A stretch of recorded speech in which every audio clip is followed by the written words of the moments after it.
ironing board is moving. Oh, is it? Okay. It's all good. Let's just fucking do it. All right, welcome to the Ready Set Blow podcast. Welcome. Episode 66, son. What was that? Your fucking Teddy February 20th. It was like the Teddy Pendergrass voice. Why'd you look at me? It's like, It was a little. He looked me right in my eyes. That was a little. Was a little a gay. little Motown-ish there. It's all right. Chase came into the room and he heard me and my brother shouting at each other down the hall about sex issues. Speaking of which, we have a very special guest. That third voice right there you hear is none other than G-Dubs. Yeah. That's when fucking on Long Kiss Goodnight from Big. When Puff was fucking spitting his heart out and Big's in the background. Yeah. Like, Yeah. The whole intro. Yeah. His intro. They don't do that. Yeah. They don't do that anymore in music. I feel like the interlude is missing. In the 90s, they had a lot of fucking good interludes. Yeah. That's not a thing anymore. Right. Because it used to be that albums were like... It was all about the setup, right? Well, because you used to listen to an album through. I mean, even though, we're all, older than our parents when you had to listen to an album through, or else, that's the only way vinyl fucking spun. But, when a record would drop, like, the interludes in between were like... I remember, like, Snoop Dogg's album, some of the funniest shit, dude. The Woo interludes were some of the best shit. Yeah. Going back to Cali, that 30-second Ayo Big. I mean, obviously the best one, like I said, Snoop is W Balls, right? Even credits, slapping across your fat ass with a fat dick. Pick up that phone, run the next level. W Balls. DJ Easy Dick on the Jack Off Hour. Hey, don't DJ Easy Dick in the Jack Off Hour. That's what he called it. Slapping you across your fat ass with a fat dick. Yeah. Speaking of dicks, put that mic right up on your fucking mouth. Don't be afraid to fucking get up in there. Yeah, you don't have to hip hop the mic though. Do you do that? Do you do that when you perform? Do you like fucking grab the shit like it from the top? No. Just hold it normal. Yeah. I mean, this is I'm holding a stand and the mic right now. Yeah, well, that's what I do too. I mean, the stand, you can sit it down, but it doesn't seem like you want to lean over. Right. You can probably lower that chair too if you want, so you can. Yeah, get a little comfortable, G-Dubs. It's a king's chair. We're recording this from the W in Midtown Manhattan, and right now we're using an ironing board as our little table set. This is our mobile setup, though. This is how we did it in LA. It worked out all right. We're very professional here at the Ready Set Blow podcast. Son, we bring honestly, there's like fucking $2,000 worth of equipment in here. This is about as good as it gets for. Sure. I mean, outside of having a real studio, this is the best mobile setup you can get. I like how he just said how he just named the hotel that we're staying at, and he named the amount of stuff that we had. Good job, Randy. I'm in room. We'll be out of here before this shit finishes. It gets uploaded. Yes. No, I was telling him earlier, this is how a lot of people now fucking record albums. Like, it's little things like this, a little mixer and a hotel room, a laptop, and that's how people get fucking music done. So for people who don't technology know, is so good. I'm sorry, yeah. So for people who don't know, G-Dubs is Randy's brother. That's his biggest credit. No, I was gonna. He's got more credits than me. On the RSB podcast, it is. Yeah, he's got way more credits than me. No. Yeah, no, and then he also does a lot of our music for us. Jesse is a hip hop artist and producer, and he does all the music for the show, with the exception of the songs that we are no longer allowed to play. Yeah, with the songs that you know. If you know the song, I didn't do it. And you're a true hip hop head. Old school hip hop. Old school hip hop head. Right. Yeah. It's weird. It's not even old school. That's what I'm saying. Like, a lot of people date it, and I'm not an old guy, so I wouldn't consider it old school. I would just consider traditional hip hop. I represent traditional hip hop. Okay. The way hip hop, I think, is supposed to be done. Yeah. And what is like that exactly? Like in your mind of what hip hop is? Well, not being, being in a studio, not recording albums in hotel rooms, and fucking everything just being sonically too clean. The very digital era. It's like we put music out digitally now, but the way it's supposed to be made, it has a certain warmth to it. Grittiness, a little bit of grittiness to it, yeah. Just, a certain fullness to it when you're dealing with sampling and analog recording and, just putting music together a certain way. Mm-hmm. Right now, it's very it's all about, like I said, sonically, how could the music be loud? How could it be clear? And sometimes clear is not always good. You know what I'm saying? If you go back and listen to certain classic vinyl, you hear that crackle and pop in a record. You know what I'm saying? That gives a little character to the track. It's just little things like that. The little things, yeah. So traditionally, I make my hip hop the way traditional hip hop is made. Digging records, sampling, chopping samples, writing, recording, shit like that. So yeah, the way I speak about something in my music, have something that I'm saying in my music when I write it. I agree. I feel like there's a lack of I remember, growing up, like pop would be, our grandfather would be like, "Oh, that's not music" or whatever, because it was sampling other people, other artists, but they were effectively using those samples to create new beats, like leveled, layered beats. But the other, just think of the talent in that, right? Like a kid from the inner city is going somewhere, right? And he's going to his your grandfather's garage, and you're finding all these records from a time that you can't fathom. You weren't even thought of in these generations, and you're taking that music and you're like, how could I recreate this and give it new life? Yeah. So that, and it sounds like, you're just taking a record and you're just stealing it and rapping on it. Like, no, that's not. If I give you an album and I say, hey, go make a beat with it, you're gonna be like, where do I start? What do I do? So there is a certain talent to making that, but you can't. And it is growing on the shoulders of giants. Taking a good beat and using that as a base to create your own is just using. It's like telling someone, oh, don't use current technology to build a new technology. It's like, no. This guy did something interesting here that I want to use to layer on. Add on to it. You want to add on. And then on top of it, I think too, and you know this, lyrically, it's just fucking empty right now. Yeah. I can't, it almost seems like it's not even pop music. It's just almost like dance music in that it's like repetitive. It's like, it reminds me of like Old House where we just repeat the same shit. Like lyrically, I don't know. Lyrically, if I could understand what most of these motherfuckers are saying, that's the whole thing. Is like, there's no, again, when you get, when you grab that mic, you're the master, the MC, the master of the ceremony. What are you doing when you got that mic? Not everybody could touch the mic. But when you do get that mic and somebody hands it off to you and they say, hey, you look like you got something to say, it's that person granted you that mic. What are you going to say? What are you going to say? That's what it's about. You know what I'm saying? That's really what it comes down to when it comes down to being a true MC and having a passion for this. The thing is, a lot of people are making music for a look now. Yeah. And it's not really about like... They're making ringtones that are 7 minutes long. Even past that at this point, they're doing anything for likes. They're doing things for a look. Oh, I'm rapping, check me out on this platform, check. If you take away the internet, a lot of these cats will be gone tomorrow. You won't know any of these people. It's not creative. And they're not going to figure out how to make an album because it's not that easy. You see, when you used to have to pay $35, $40 an hour to be in the studio, and before you even get to that studio, you got to have beats, right? So are you investing in your beats? Who's paying for beats these days? These people are going on SoundCloud or YouTube and they're downloading free beats or quote unquote leasing beats for $10 and all this silly shit. And it's like, what's that? You know what I'm saying? Like, you take that away from these kids, nobody's gonna dig down in their pocket and invest and try to figure out what they want to do to make their music. Most of these cats, you won't hear them because they're not gonna they're not passionate about what they're doing. It's a lack of creativity, and it's gonna come back to bite the record, like the music business in its ass. I mean, if you think about the new artists that. Do you think it's I'm sorry. Go ahead. That make a move are the ones that have a different sound to them.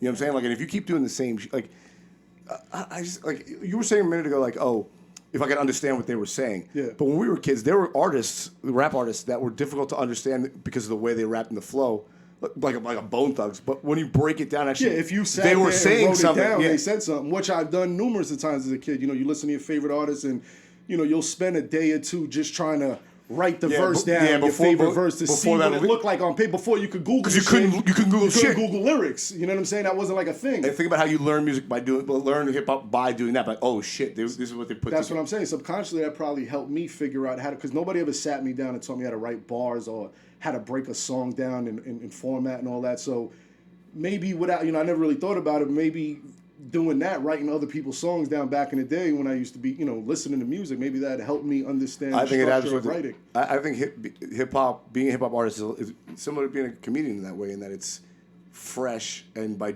listening to two artists that are saying something and trying to break it down, you yourself are learning about the kind of artist you want to be. Right. You know what I'm saying? Like, this.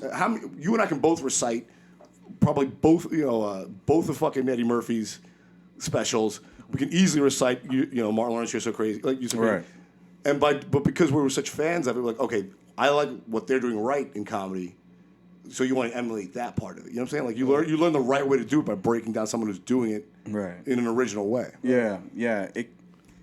It's weird because I think there's I don't think it's so much about the artists now, but in my honest opinion, they're not really artists. The ones that I think they're just being just lazy.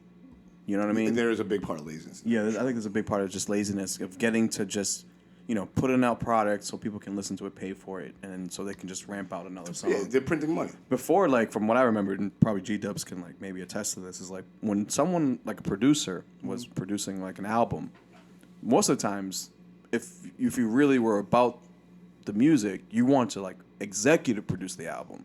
Like, you wanted to, like, actually be Own the fucking label so no one can tell you what to do with it. I think Eventually, I think it's more like they wanted to be part of the whole album Well, to yeah, create the difference now, I think, in what you're trying to say. like Timbaland is like, I think when Timbaland gets involved in a project, he wants to be like what you're trying to explain right now, and to put it in better terms for people is good, 'cause I'm not good with words. You're trying to say you're explaining what a difference is between a producer and a beat maker. A lot of people are making beats right now, Okay. right? So if I just make a beat and you're an artist and you like my beat and you just rap on my beat, I didn't produce anything. I just made a beat for you that you rapped on. Now, if you're an artist, I'm telling you, Chase, come to my studio. I'm a producer. You're going to sit with me. We're going to find a sound for you. I'm going to want to know what you're like, what you're into. Before we even do music, I may just want to chill with you for a bit. Yeah. Let's hang out for a few days and listen to some. Let's have a sound clash. Get that vibe. Play me some of your favorite songs. I'll play you some of mine. We'll go back just so I can see where you're at with it musically. Right. Then And from picking there, beats of yours that work with that artist. right. Then from there, we'll take it to the records. Let's start digging in some vinyl and see what samples you're into, what sound are you looking for, Right. and let's see what works good with your voice, with the flow that you use, with the type of artist you want to be. That's a producer. So what you're saying is the personability relationship is lost. Building, the relationship there, and also just building a track together. Most ways that the music gets done now is, like I said, if somebody has a beat, they'll email it to somebody, that person, to say, hey, I got the verse. All right, cool. You got the beat. Just send me back the vocals. Now, when you send me back the vocals, I track everything out in Pro Tools. I send it to the engineer, it gets mixed, you got a song. You could feel, as a fan, when you hear that song now, you could feel that disconnect of, this just sounds like there's not, when you heard posse cuts back in the day, right? Certain tracks, you would have fucking, Nas, Nori, Pun, all these cats on the same track. Yeah. And you would feel that because they're in the studio, you feel the energy in there. You feel that this person who laid his verse first down, the cat coming after him, may have threw a slight jab at the guy who came before him because he's trying to one-up him on the verse. Like, it's a competitive thing. Like, you felt it. Mixtapes. You don't feel that now because cats ain't in the fucking studio with each other. So it's like, It seems like it's assembly line hip-hop almost. Yeah. Like this. Let's pump them out as fast as we works. could. And again, don't get nothing twisted, man. Like, I'm speaking again from a traditional standpoint, but the cats that I'm speaking against, hey, these are the cats winning. Maybe I'm the stupid one for having integrity. That's funny. That's funny. You know what I'm saying? Well, Like, that's funny. that's you what mention I'm saying. because That's the hand of I've it, actually I was gonna say this, but I've definitely asked you before about that. It's like, yo, man, like how it was like, yo, how easy is it to make this kind of a song?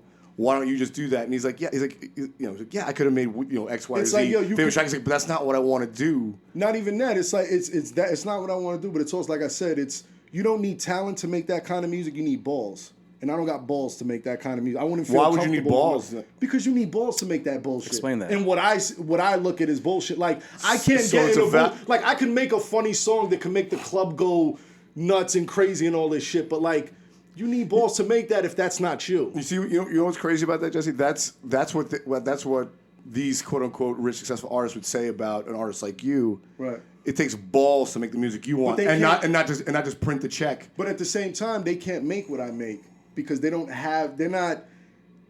trying to go there that deep with their music. Like, I could do, it's like that old saying, how's it go? Like, a wise man could play a fool, the fool can't play a wise man. It's the same shit. It's like, I can make that bullshit all day. Anybody can make that. You can make that shit. How many people who don't never rapped a day in their life just came out of nowhere and they got fucking crazy hit songs? It happens every day on That the happens internet. a lot, yeah. So you don't have to have a history of music, a passion for nothing. Right. So anybody could, as a comedian, you can make a funny song and it could blow up on the net and you can make money off of it. But again, you could do that as being funny, right? And that's how I look at most of this music being made now. It's funny music to me.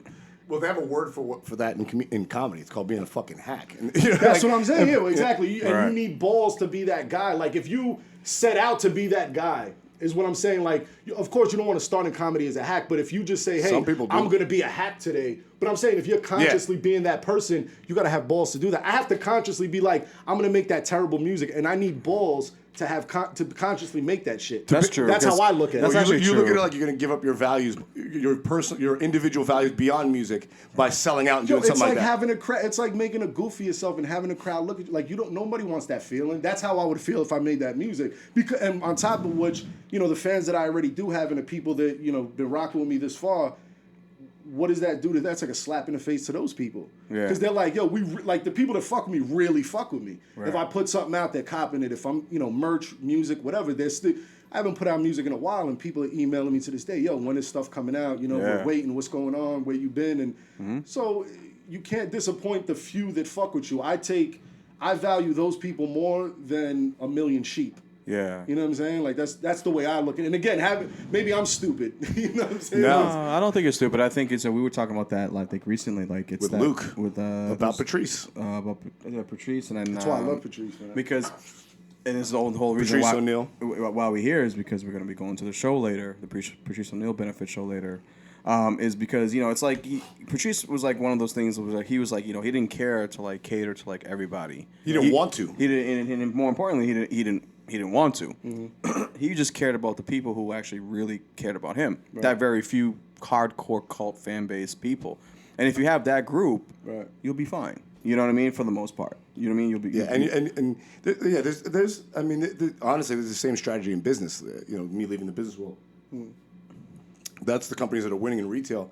The two strategies that are winning in retail are being really like top end of the market and having an expensive brand and brand value, like an Apple, or being mass market, Walmart, just selling the cheapest shit and much of it as you can. Yeah. And if you're in the middle, you're not going to make it. So either you're an artist that or a comedian or whatever that has a dedication to a sound and a commitment to a loyal fan base, or you're whatever Miley Cyrus selling bubblegum pop to everybody. I mean, just think about a lot of the music now. It's like, where's it going to be in 5 to 10 years? These people have fans now, but are these people going to follow them like a Nas fan would follow him, or even deeper, a cat like MF Doom? You look at these guys. These guys got cult followings, man. Who these people will follow. This guy hasn't. He's been fucking.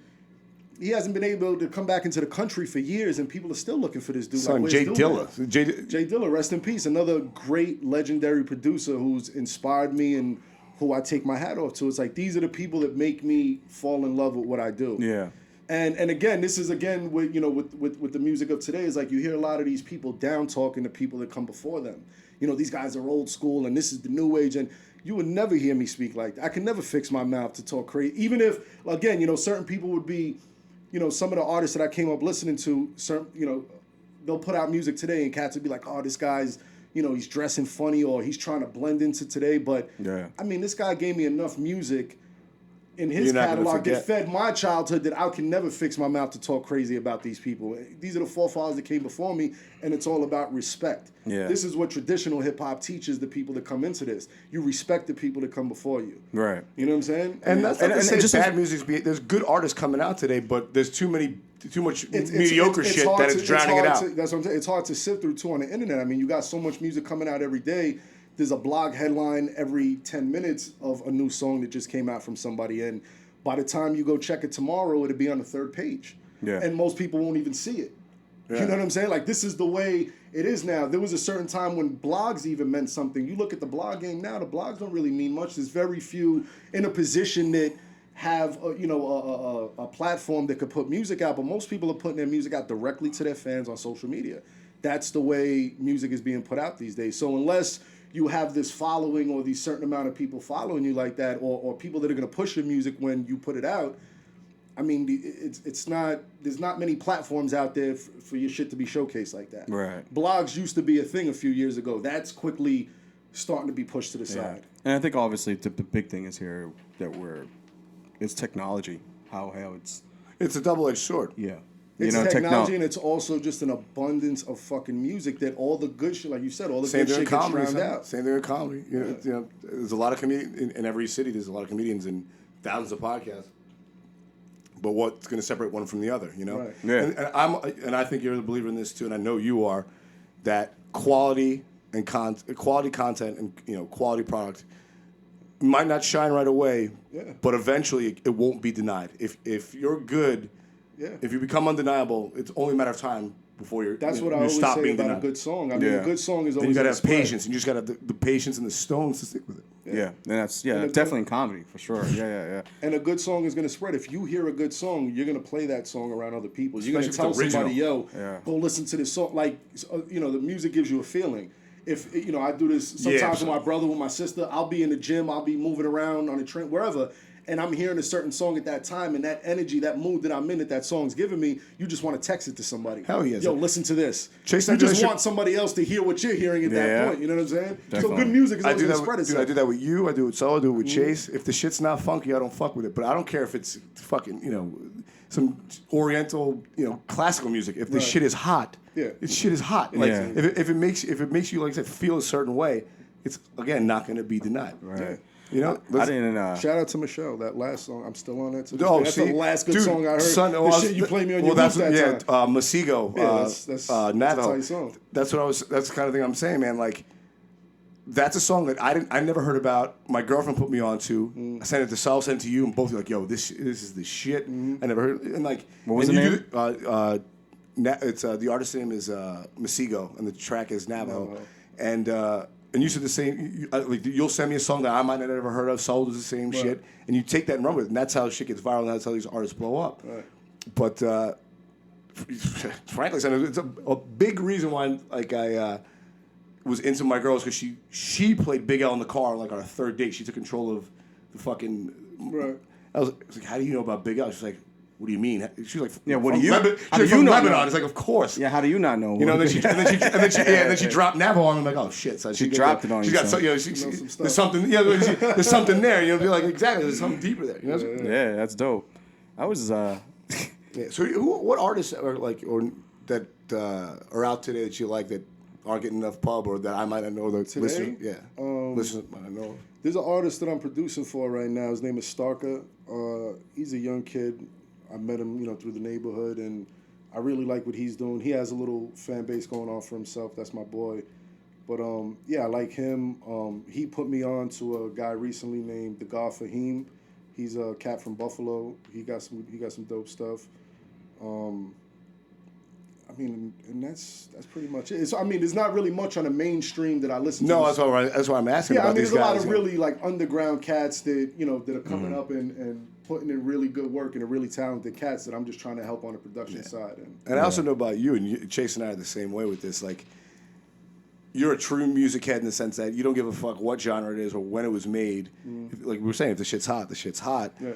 So all three of us are all about some old funk shit from the '70s. All three of us listen to fucking Tony Bennett, like shit like that. You wouldn't think Three Street Rats from the '90s would be honestly, into. man, I credit that shit to Mom, man. Like, Mom was listening to all this shit in the house, and even now, like, there's certain records that I'll pull out and listen to, and I'll be like, why do I know this? And I realize, again, from Mom, you know what I'm saying? Like, a lot of these things she was playing in the house, and the records that she had left over that she was collecting from her time, those are the records that pretty much started me off. That I would find around the house and be like, what the fuck is on here? And it's so around. dope. Son, yeah, and obviously, I don't want to throw Dad too much credit, but him too, in a weird way, with the like the Latin freestyle shit that was going on in like the late '80s, early '90s. Like, the freestyle shit I credit to Kelly and shit like that, but yeah, but that was all coming from Alex and Tony and his side of the family. Dave, all those Dad's younger brothers and whatnot.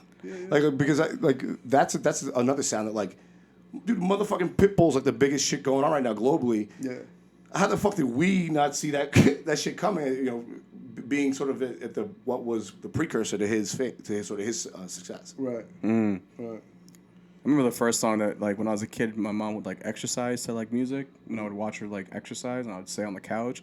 And she'd play, like, old funk, like, music, Well, I'm trying to think of the track. It was, baby, take the time. Right. Oh, that's my mom. Yo, that's my mom's. I put that on the end of one of this episode. It was my mom's like favorite tracks. She loved it. Yeah, she'd exercise to that shit. You know what I'm saying? Yo, to this day, man, like I'll hear something or like something would just come to me in my head and I'll Billy Ocean. go to Mom Oh. and I'll be like, I'll hum something to her and be like, Mom, what is this? And she'll try to figure it out. You know what I'm saying? And we usually end up finding out what it is. But yeah, man, I credit a lot of that shit to her.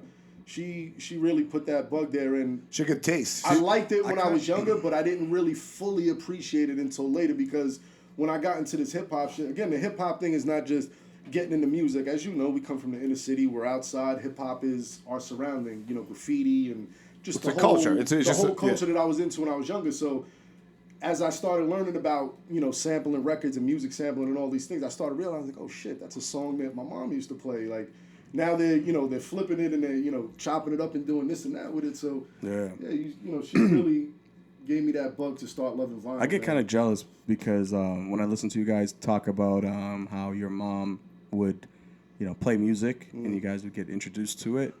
See, for me, my mom, like, she didn't really know music. Like, she never really followed it like that. Like, Well, 'cause- not American music. 'Cause not she's- American yeah. music, you know. Yeah, so it was kind of like.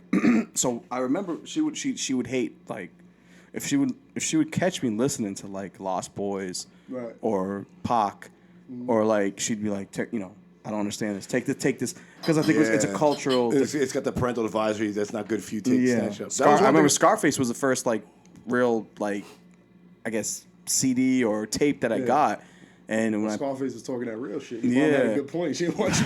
She didn't want a young Chase hearing that shit. yeah. That was one thing. But it was frustrating though, because like as a kid, like you want to get to when you get introduced to like a new thing, like hip hop, especially like in your and your parents are telling you like I credit my brother a lot. I mean, for really getting me into the hip hop I'm in today, also because of the tapes he had. He had, you know, I used to.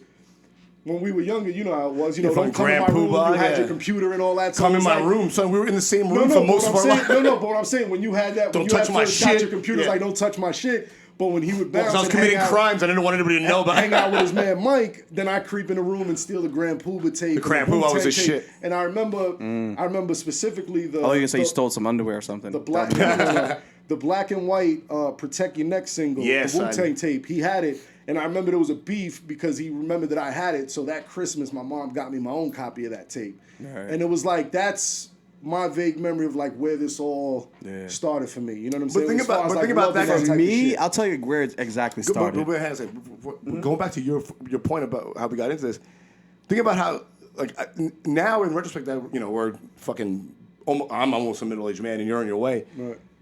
I do, I do appreciate it more because like at that point I didn't think anything of it. But the fact that like mom was cool enough to like let us explore the shit that we're interested in, and didn't like. Most people's kid like they're like oh they wouldn't let us listen to that because it was explicit was words curses and and Mine, yeah. fucking bitches and Slick Rick and like all the yeah. My parents, yeah. Mom didn't give one good that's goddamn what fuck. I'm She's like take your hat. She let me watch George Carlin at 9.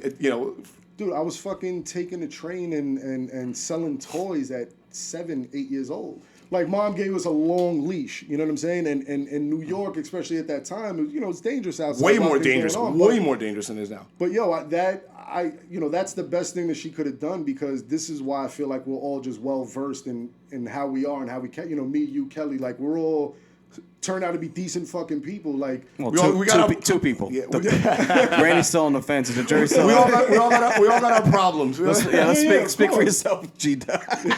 Shit. The whole family does. Mom reinvented herself at 60. that's what I'm saying. Yeah, exactly. Exactly. But I know what you're saying though. Yeah. she's she's fucking dope for doing all that shit, man. She held a long leash, and we needed that. I feel like if I didn't have that, I wouldn't have all these experiences that I had younger in my life. This is why now I'm more. I'm more reserved. I'm more I've done a lot of this shit when I was younger, being outside and getting into mischief and I tell Chase, she raised us all together, but a little bit different in the sense that a great example is punishments. When we were kids, I remember when we were younger. You used to, Dad would hit you. Yeah, no doubt. Give me a few whacks and send me back outside because you wanted to be outside. Right. And Mom was like, Freddie, stop That was- hitting him. I'm gonna keep that kid in here. him Just inside. straight, and that would drive you bonkers. Kelly yeah, right. snatched the phone from her. right. Me, just tell me I was disappointed. Exactly. Or tell me to go outside. I'm like, what the fuck am I going outside? Yeah. Yeah. No, it's funny. Me and Mom were talking about that not long. Like I told you when Georgia came by. Shout out to Georgia. I know she's listening. What up, Georgia? But yeah, Fan. that was my thing. I like to be outside. Although you couldn't find me as a kid. Ever. Like, I'm always outside. Yeah. I'm taking the train into the city with my friends, do crazy shit. Just get lost, you know. But that was my punishment. It's like, Get I'll inside. take a couple smacks across the head if that meant I could still go outside. Get some but she adventures out of realized, it, like, yeah. he loved, this is what he loves. Let me take this away. And that shit would kill me, and I'd fucking learn my lesson. You know what I'm saying? Because I knew, like, all right, let me cut the shit out. Otherwise, I can't go outside. But that's what a good parent does. It Yeah, actually of gives a course. shit. That actually not only gives a shit about their kids, but spends enough time to know them enough to know that that's what matters to you. Right. You know what I'm saying? I got to take a piss. So Yeah, yeah, it's good. We're over here just shouting out mom. No, Big it's, up, surprised. Nancy. It's cool, you know, like because I feel like because I was grew up a little bit different. I was grew up with more of a tighter leash. You know what I mean? Yeah, and a lot of I had friends who grew up looser and some tighter, but Yeah. it depends on how you deal with it. Depends how you deal with it. Yeah. Dude, for you, a lot of your comedy comes from the fact that you did grow up in such a bizarre setup and a tighter setup than like you would imagine. It's like, oh, you know, they came to this country and they had a huge opportunity, but at the same time they were like worried about you fucking up. Yeah, and like, huge. and then and in a weird way that was a burden to you that you felt like guilt about and shit. You know what I'm saying? Yeah, because I always back in my mind, even till this day, I don't tell them this, but really, to be honest with you, like, I don't really want to disappoint my parents or make them, you know what I mean? Nobody ever does. Yeah. But I think subconsciously, like, it's always like, when I was younger, I would move in a way where it was weird, really, because when I would make like certain decisions, it would always be like, all right, what would my parents think if I did this decision? You know what I'm saying? Instead of G-Dubs was just like, just do it, and he'll just deal with the consequences after. I would have to be like, all right, if I do this, then I know I'm gonna get reprimanded at home. Yeah.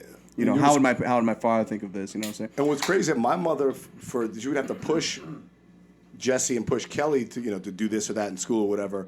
With me, she would be more of a support. She would say, "Hey, stop being so hard on yourself." Yeah. It's like I was worse to me than they, like. This guy would be fucking up to like 6 a.m, throwing fucking controls, playing his game, and then have a test at like 7:30 and still go to school and fucking pass it and stuff. Like, he, you know what I mean? He was always in his own fucking world. He had like his own, but it worked for him. So that's why my mom just backed off. It was like, listen, it worked for him. Well, is it for her? Her biggest thing was trying to make me not drive myself fucking nuts. You know, 'cause I was so wound up. Still am. Driving yourself Well, she nuts probably- over fucking Madden, throwing your fucking control all over the place. Madden. So Yeah, imagine what yeah, school let did to alone him. school. You know what I'm saying? Right. I remember going. Well, it's interesting, and maybe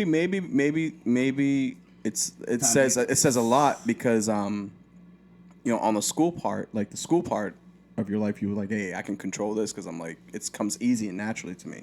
You know, obviously not always. I'm sure you had to like work hard at a lot of I points. could do it, but it was hard. It was. Even if Was it more natural? The school was more natural than like the others? I'm a fast learner. And I'm good at applying what it is I'm taught. Mm-hmm. But there's still the amount of work you have to do to get the 100. Yeah, of Or to course. get the A. Sure, You know what I'm saying? So like, Right. yeah, it might have been easy, but I had to do it all the time. So You can understand the sport, but you have to still do the fucking that's what work. to be Tom. Yeah, like, there's a lot of Yeah. great quarterbacks, but there's like to be like almost perfect all the time. Son, I graduated from high school with a 99.3 average out of 100, and I remember going. I don't know if mom remembers this. I remember having a huge argument with like my sophomore year Spanish teacher because the fucking bitch gave me a 99, and I'm like, what the fuck, man? I got 100 on every fucking test. She's like, but nobody knows 100% of Spanish. I'm like.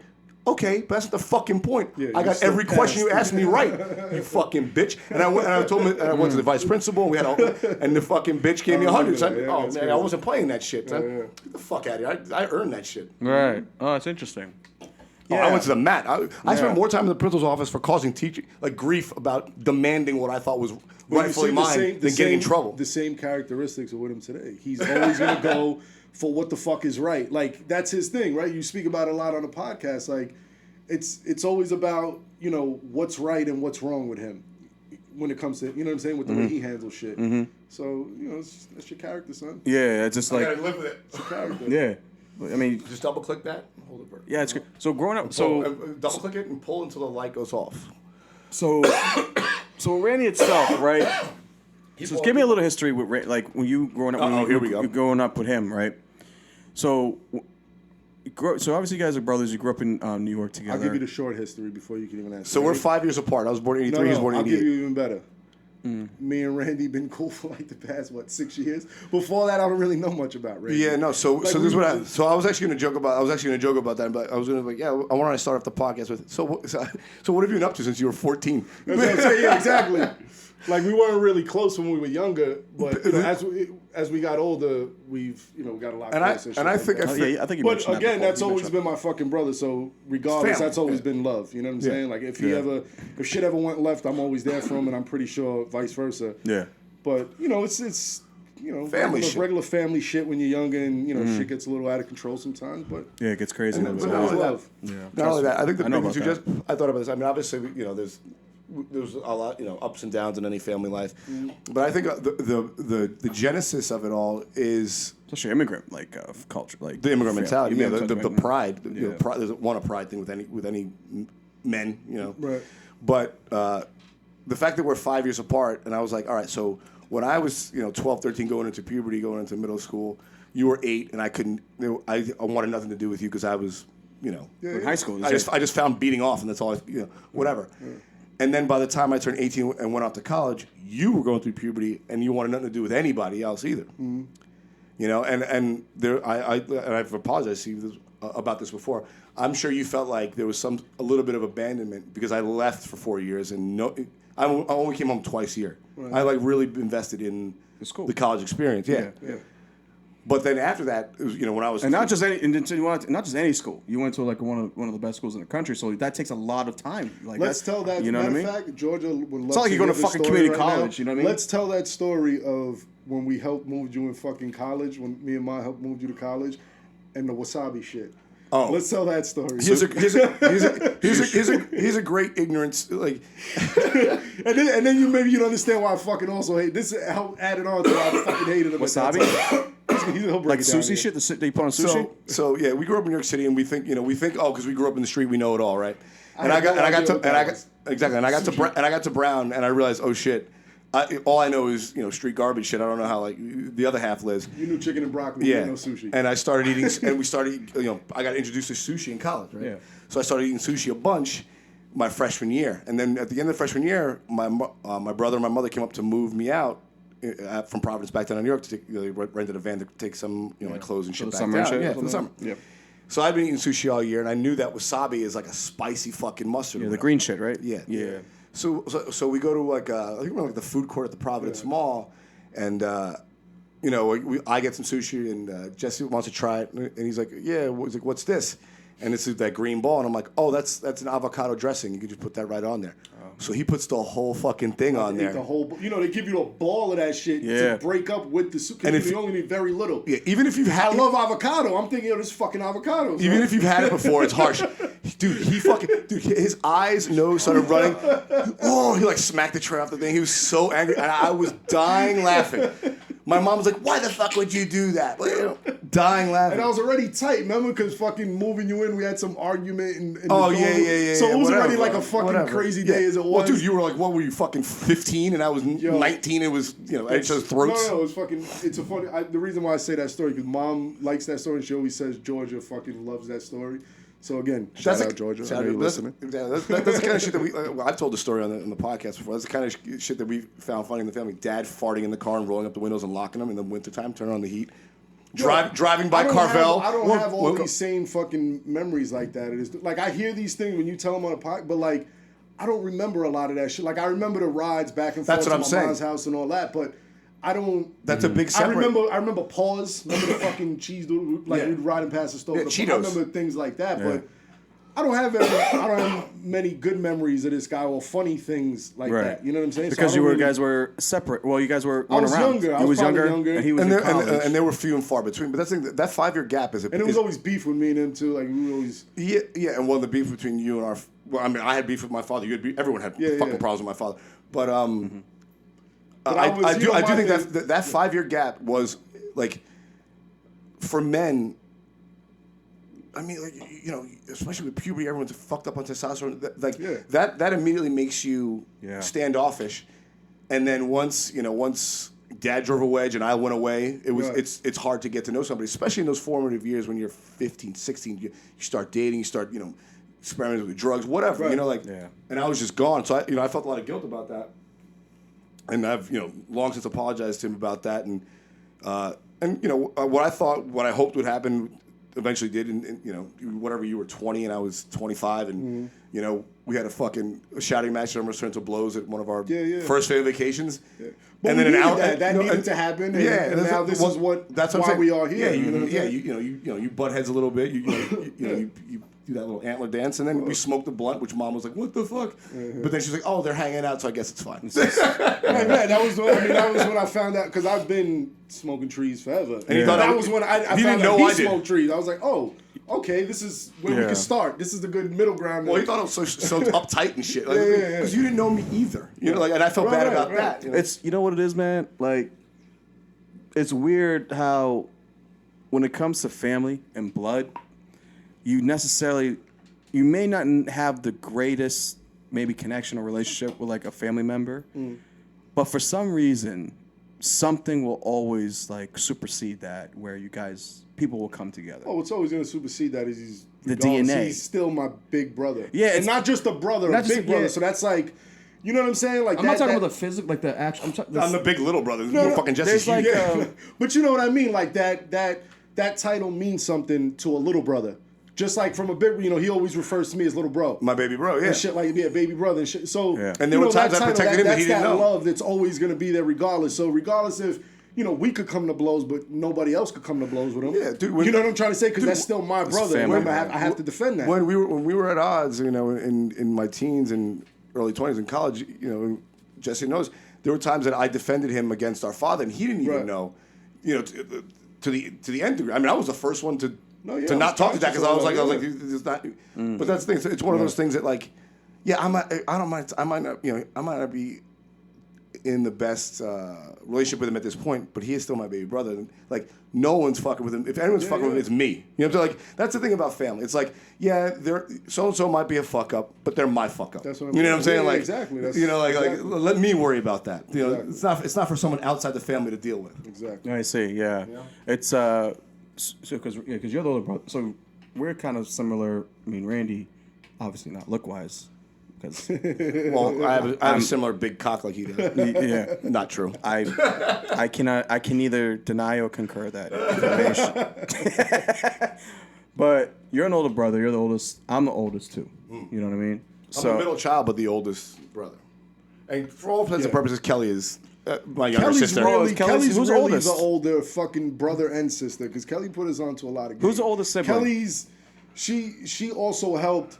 Again, the way I'm wearing my sneakers right now, my sister taught me how to rock your laces. Who's the oldest right sibling in your family? Kelly. My sister. Oh, so then it's you, Randy, and then it's you. Okay. But let's be honest. I'm by far, even though I'm a complete and utter fuck up now comedian, I'm still the more responsible of course. No, of course. But I'm talking about responsibility is out the window. I'm talking about when we were younger. Oh, she showed us all the role that she took on as the older sibling was like, she was dope. My sister's dope. Okay. Bottom to this day, she's dope as shit. That's dope. Yeah, she was always cool with it. She always looks out. She's always like, well, she always had an angle. Yeah. And the thing with Kelly too, she has a big heart. Yeah. You know what I'm saying? Like, of course. Except when she pitted you against me when you were real young. You don't remember that? I remember all that. Yeah, you remember. So you got Maryland and all that shit. Yeah, she's like. But that was just because I was extorting her and her friends for money. But even then, like, nobody could ever tell me nothing about my sister. To this day, nobody could tell me nothing about my sister. Of course not. Yeah. So fast forward, right? So Randy goes to college. You stay in New York. Yeah. Obviously, you start developing your own life and in your own love for music. And Randy goes off to college, does what he does. Then I think Randy, works in New York, stuff like that. Then when I was working here, I still didn't see my family much because I was working so much. Right. I mean, 110 hours, like an insane amount. Yeah, and that makes sense a lot. Yeah. Then Randy, obviously, then he moves to Boston at some point later on. And that's when at the end of my New York stretch and the beginning of Boston is when I. How long have you been in Boston, like living there? Since 2012. Okay. And the first time I probably been there was maybe like a few years ago. So. Right. Because when I first met you, possibly. No. No. Yeah. That's right. You came by. Yeah. Came by. Yeah. I was stoned as a motherfucker. Yeah, you were quiet. Oh, we're in the pool smoking. The best thing I remember was fucking Chase. Randy was like, "Yo, we were fucking stoned already. We had a day at the pool, chilling and everything." He's like, "Yo, my boy's gonna come by." I'm like, "All right, cool." Oh, Jedi. So no, him, Chase. Oh. So Chase comes by and shit. I'm like, "Yo, what's up, man?" Blah blah blah. I'm not saying much. So Chase is like. After like 10 minutes of watching the TV, he's like, "So this is what we're gonna do on a Friday night?" And Randy was like, "Yep." Yeah, I remember that. Like, no fucking, you know what I'm saying? Like, sometimes your boy comes over, tries to influence you, like, yo, let's go out and have fun. Like, we're the exact same way when it comes to that. You know what I'm saying? Like, that was one of the funniest things. Because Chase, like, this is what we're doing. You're like, yep. Yeah. Like, I'm Yeah. fucking comfortable. I'm still, like, I'm not going nowhere. The power at of this no, point. kid. The Yeah, power like, of no. I'm chilling. Well, and you- Chase was like, all right, so, and Chase- then you bounced a few minutes after Chase that. loves that about me. I think he uses me sometimes to get out of some shit. Good shit. He'll know I'll pull the trigger because he doesn't want to be the bad guy. I'm like, no, You we didn't gotta go, even, like, Chase. We gotta second go. guess, like, yo, my brother's here. Maybe let's go have a good time. You were just like, yep, I'm fucking chilling. I'm Chilling. stoned. I'm on the couch. We're watching a movie. I'm good. Well, I looked over you. Didn't seem like you were doing No, much. I wasn't trying to. You know my style anyway. I'm chilling anyway. I didn't want to do all that shit. So, Randy's lives in Boston. You're in New York. Now, Randy decides, hey, he's starting to like want to do comedy. Well, the change. And How how did that like? How I'll did tell you how the transition happened. You mean how well, I we was started there. I don't know how talking? the transition happened, but for you, I'm sorry, for you guys, yeah. The transition happened. was like, I know, I was there. It would be like I'd be in the studio or something working on music at like 3, 4 in the morning at like crazy hours, and I'd just start getting random crazy texts from Randy like, "Yo, bro, fucking," you know what I'm saying? Like just showing love. Like, "Yo, man, I'm doing this comedy thing. Like, you inspire me the way you follow your passions, and you know, I need to be focused more on doing what, you know, just starting off like that." So I'm like, all right, that's dope. You know what I'm saying? Like he's reaching out, he's like showing appreciation, just showing that love. And I would and it just started like that. And then Started when like he really that. started taking that comedy thing like serious, it was like, yeah, man, like you mentioned on the podcast, I told him, it's like, yo, both of you guys, like, you guys aren't trying, you guys are doing. This motherfucker's sitting talking about how they want to start a podcast or how they want to go to an open mic, and they'll talk about this for 2-3 months before they even bust a move.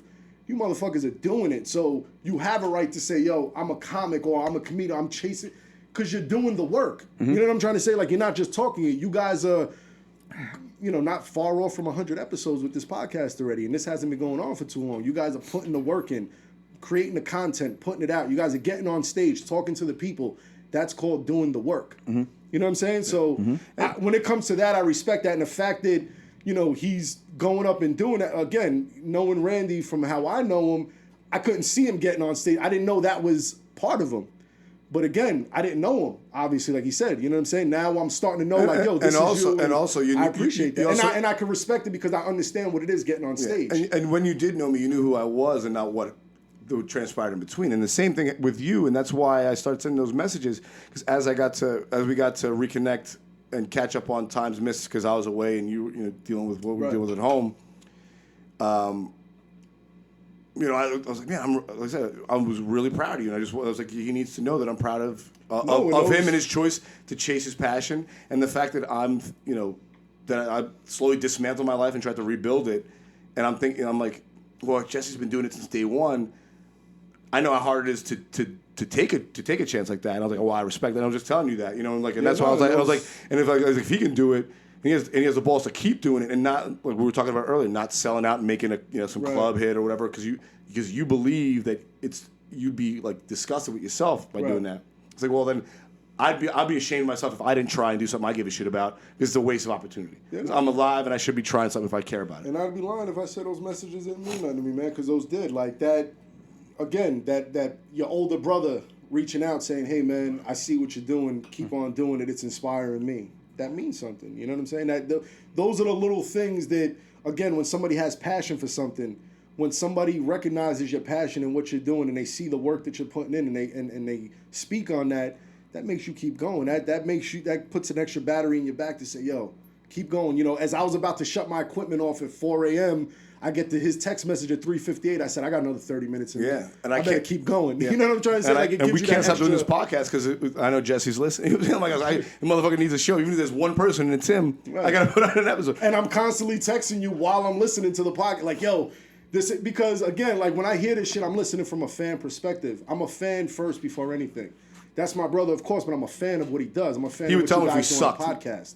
You know what I'm saying? Like, I listen to it religiously from a Yeah. fan perspective, and I'm like, dope. Yeah. Like, this is dope. But like, I would text him in the beginning about the chemistry, you know what I'm saying? And then not even fucking 10 episodes in, it's like, it just worked with you dudes. You know what I'm saying? Like, or it either worked or maybe it was me subconsciously in my brain being like, I'm so used to listening, I'm used to hearing these guys together and how they weave in and out, and your role of the show and his role, and you're more the laid back one, but you have those lines where he starts, because he could go all day.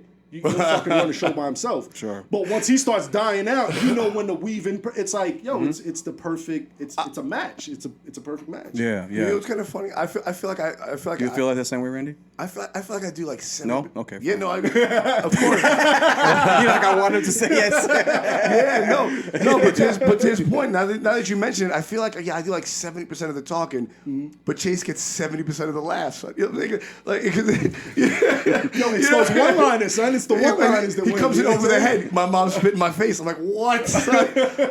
What? Son? You're like, well, or fucking Columbus shelled the navy blue, or what? Any number of shit. Hash Wednesday, all the funniest shit that we. Hash Wednesday, kid, it's classic. I got Oh, fucking- Chase. There's so much more, y'all. You don't Oh, understand. Like, every it's week, crazy, son. son. It was episode 52 that we found out about the fucking dance crew, son. What is it? DRS. DRS. No. The dance crew was Armani. Armani. And then, son, it's an R&B group. but the son. gang I was in was called DRS. DRS. Yeah, 2 crews, son. He was doing dance off and knife fights. Yeah, it's wild, B. It was wild. And I was very flexible back then. Wow. So I'll let you imagine what that means DRS to any crew, of son. that. What was DRS stand for again? What was that? No idea. It was just back in the DRS? day. Just come on. say just DRS, yeah. Back in the day, a lot of people had tags that Nah, didn't mean that shit shit. meant something. Yeah, it meant something, but- three-letter acronym. I had WFS, son. We Forever Shine. Yeah, we've heard That's some my shit. when It was I like a kid, son. it was like D. World's Famous Soldiers. We had a bunch of fucking names for that. You know what's funny? was funny? like we were You've gotten affiliated in with, way like- more trouble than me, but I've committed way more crime than you. I mean, we can't talk about that on the we mic. Listen. I love how I just openly admit to committing internet fraud because it wasn't a crime. You tell then. people where we fucking are. You tell them how much. But what do they call that? Those are like blue collar crimes, right? That's what they call White it? collar. White collar crimes. White collar. Well, that's no. Listen, See, the thing was, it wasn't. I always operated in the gray areas, and I knew I could get away with murder because I was operated doing. in the fucked up. I was doing this everything is why right. you should have put me on when we were younger, son. That's what could've I been a feel smart bad about. criminal. Dude, one of the We probably did to protect you. Dude, one of the things I feel the worst about is not calling you right away because you were in like 8th grade when I went off to college. Was Son, not. but do you know what I was doing in 8th grade? God knows what. It was Yeah, God crazy knows. for me. Yeah, it was like that wild. was my, you know what I mean? Like I was always the younger guy. Hanging Yeah, out with the older older cat. dudes, You yeah. know what it was. Yeah. Oh, I started when you were like fucking 7 and became like a fucking X Games level rollerblader. yeah, You remember yeah. that? Like you just Yeah. decided for 2.5 years that he was going to be into rollerblading, and he got fucking sick. Yeah. Sick. I was doing crazy shit. Fucking Crazy grinding shit. down, Like white man crazy can't jump, rails, Rosie half Perez pipes, shit. What are you and- talking No, about? doing half pipe shit, grinding and Like actual fucking Like the X Games inline X Games rollerblades. rollerblading type shit. Rollerblade That was was- like a thing back then. Rollerblade You was don't big see in cats 90s. do it no more. Yeah, You don't see rollerblade was cats big. doing well, it. because they're gay now. And Rosie, and I remember. No, but what I was saying was, like I said, when I went off to college, it's one of the things I wish, I told Mike, and I should have been fucking screaming at you. Shout out to Mike Cowley. Shout out I Mike just seen Cowley. him the other day. Yeah, he listens to the podcast. Is the hardest part about getting into a good college is getting in. But once you're there, it is a free pass, and the drugs and women are just, it's just a parade Endless. of vice. I mean, it's just, dude, it's a bunch of 19-year-old kids with all the money in the world, police protection from the campus security, and just an immense amount of drugs and nothing to do with their time. And I was like, So you're saying that you were embedded in that, like, and you were lost in that? no, well, what I was saying is like if they, instead of telling kids that you'll be a failure if you don't go to college, Right. if you instead told especially young men, it's a 4-year party and you get a very well paying job afterward. I feel like more kids would go and work harder towards it as opposed to that negative drive of if you don't do it, you're a failure. But again, not everybody has that thing. Not everybody could party and still pass. Like you know what I'm Yes, saying? you could when you got there. That's what I'm. That's one of that's the thing. That's the big secret about social mobility. Once you prove you can get to that next level, they protect you from sliding back because they look bad. Right. So I mean, so the campus police would break up would alert campus drug dealers before the actual Providence cops showed up because they don't want that negative publicity. You know what it is, son. It's that shit. You know what I'm It's one of those, and that's the thing is like, I don't know. I feel like I don't know. I feel like there's a lot of shit I learned that I should have pushed on to that I just missed out on. And I'm sure it's the same as in reverse, you know. Yeah. Oh, I'm trying to reverse too. You know what I'm saying? Because I tell you right now, when I fucking first seen you guys, I'm like, yo, first of all, son, You're like, do these guys know each other? I don't know if you guys know each other. Why is MacGyver with fucking Fat Joe over here? You know what I'm saying? Like, you know what I mean? But Hold on, for the people who can't see me, I'm not as big as Fat Joe. yeah, no, not Fat Joe. My brother's not overweight. He's just much taller than me. And Much should have says and just much Fat Joe's crew. Fat Joe's crew. Yeah, How tall are you? Really, like 6'1"? What the fuck are you? Like 6 foot. yeah. Yes, and that's just But I'm saying, but he's also like, I mean, he's as big as I am, but much taller. Yeah. No, Which is crazy because I look like a fire hydrant, and then he looks like a fucking tree stump. Well, when Randy was like, when I first met Randy, like, yeah, we met, but then like, Could we get into how you guys met? Because I don't think I ever heard that story. yeah, we can get to a little bit. We Go for it. we met at a comedy show. He was on a date he went to this comedy club. That's a kind of a well-known comedy club in Boston, Comedy Studio. Yeah. And then he was on a date with this girl, and I think I was on the show. Oh no, my friend was on the show. No, you were on the show too. Was I on the show? You both on the Sam closed the show. Oh, okay. All right. So Sam J, ironically, Who's performing tonight? Who's performing tonight was on the show, and then we were doing comedy on the same night. And then usually there's a hangout spot after that comics go to, like after this comedy club. It's called the Cellar. Ironically, not the Cellar like got New one York, in Boston, but it's like a yeah. bar Yeah. in Boston. Yeah. Yeah. So it was like up the street, and then The woman I was dating introduced me to Sam. Yeah. When I was rapping with Sam, and Chase came over and started talking to her. Chase was like, Tim was like, hey, Chase, you got to talk to this guy because I think we were talking about music or some shit. Matter of fact, what were we talking about? Or we were talking. comedy. No, you were talking about. Actually, you asked me. Randy asked me straight up like, "How'd you get into comedy?" Like, you know what I mean? Like, we were talking about like. Were you trying to do your comedy thing at this point? Or? No, this was way. I've before. you know me. I've always No, loved it. but I'm saying, like, were you trying to, like, get on stage around that? I know No, you've not always at all. been into No, it. not at all. Okay. I was This just, is I was just on a way date. before. She brought me there because her sister was like the opening act in Chase. Okay, was one of the gotcha. features, and then Sam closed. Yeah. So So he was like on the date, and then we were at this bar, we were talking, and we just started talking. Sam introduced us, and then we just started talking about like shit, like not even comedy shit, just like whatever. I asked him like what he did. He's like, oh, I'm in finance, I work, And I was like, oh, I used to be finance. He's like, oh, really? I was like, yeah. And I was like, I quit to do this. He's like, you did? I was like, yeah. And I didn't know how. I was like, how old are you? I was like, you were at the time, whatever you were, 31. 30, yeah, 30, 31. I was like, oh no, you were even older than that shit. Because that Oh, was, at the that was like time 3 years ago. So it was whatever. Yeah. Well, when I quit finance to do comedy, Yeah. I was 30, but when I met Randy, I was like 33 or something. I don't know. Yeah, and at that point, I was Well 30. into I was it. 30. I was like 31. I was like, oh shit, like if he walked away. trying to figure it out right there, right? You started doing that math in your head? Well, I'm like, damn, I'm a big ass pussy. If he's, like, Right. Yeah, but he thought, it was like in his head, you know what I mean? But then, but we didn't do it. It wasn't even a thought to do it. Did you guys exchange contact that Yeah, night? we I think we did, just started hanging because we hit it off right away. I think we spoke about music, comedians we like, and yeah, stuff like that. And then he would, he would hit me up like once in a while. He'd be like, hey, because I used to work at the comedy club. And he started working at Laugh Boston, which I lived around the corner from. So I started going there every Friday night to see the comics coming into town. So I was already hanging out with him, but then he was working the door. So I would hang out with him. I'd fly back on Thursday night, and right away I'd go to the comedy club and hang with him, see the act or whatever. And who made the first move? Randy did. I sucked him off behind a dumpster. Yeah. He was like, we get that text like, hey man, I'm just come flying in. It's I'm gonna come through. Like honestly, as soon as he got off the plane, he's dropping his shit off and he's coming to the comedy And club. personally, I prefer to put my hands on the dumpster instead of the guy's knees. Sick, man. Yeah, Sick fuck. yeah. Because he's But yeah, that's how it started. And And then we got to talking about the comedy shit. And that's where, but more Yeah, values things. It's weird. The comedy kind of brought up the values that we see eye to eye on, which is the basis of our friendship in terms of what kind of comedians we liked and what kind of comedy they were doing, and what they were trying to say with it, And then he brought up. I wasn't even thinking about doing stand-up comedy myself, but he brought up trying to do a benefit show. And he's like, I really want to bring down Donnell Rawlings. And I said, yeah. well, I had a comedy show. He did one comedy show before.